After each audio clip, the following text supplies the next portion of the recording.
नमस्कार मॅडम. नमस्कार. सर्वप्रथम तुमचं नाव सांगा. माझं नाव संध्या गजाननराव मडावी. मी कांडरी गावातील सरपंच आहे. अच्छा, तर तुम्हाला धन्वंतरीचे जे प्रॉडक्ट्स आहेत तर काय प्रॉब्लेम होते?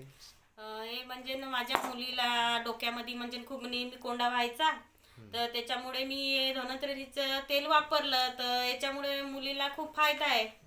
कोणतं तेल आहे? सौम्य हेअर ऑइल सौम्य हेअर ऑइल नाही का, आणि सोबत याच्या green shampoo, green tea shampoo घेतला. ग्रीन टी शॅम्पू पण वापरला आहे. त्याच्यामुळे खूप याचा फायदा झालेला आहे. ते डोक्यातलं पण कोंडा कमी झाला आहे. चांगला रिझल्ट किती आला. दिवसात तुम्हाला रिझल्ट मिळाला? हा मला 15 दिवसात रिझल्ट मिळाला. अच्छा. लगेच रिझल्ट म्हणजे आपण जसं वापरू तसा रिझल्ट. हां हां, म्हणजे पूर्ण डोक्यातला कोंडा वगैरे हो क्लिअर हो झाला. हो, ते म्हणजे यूज करायच्या वेळेस थोडंसं घासून वापरायचं डोक्याला. आणि याच्याबद्दल तुम्हाला कोणी माहिती दिली? तडस साहेबांनी. नमस्कार सर, नमस्कार. तुमचं नाव? गजानन बापराव मडावी. अच्छा, तुम्ही काय वापरलं सर?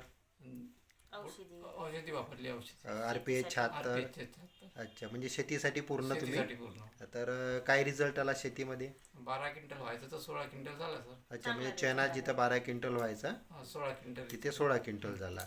अच्छा, आणि किती फवारण्या मारल्या होत्या? 4च फवारणी मारल्या. 4 फवारण्या, म्हणजे रिझल्ट चांगला आहे. चांगला आहे. चना आपण वावरात पाहिलं होतं दोनदा येऊन, हो.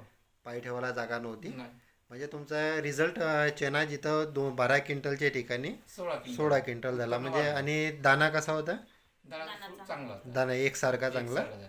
म्हणजे कुठल्याही प्रकारचं नुकसान नाही झालं. दाना त्याच्यात खराब आलाच नाही, हिरवा वगैरे दाना छान आला, एकसारखा. अच्छा, आणि ही सगळी माहिती तुम्हाला हं. दिगंबर तडस यांनी दिली, दिली. म्हणजे मी दिली समजा. ओके, तर हा रिझल्ट आहे कांडे सरपंचबाईच्या घरी धन्वंतरीच्या प्रॉडक्ट्सचा आणि शेतीच्या प्रॉडक्ट्समध्ये.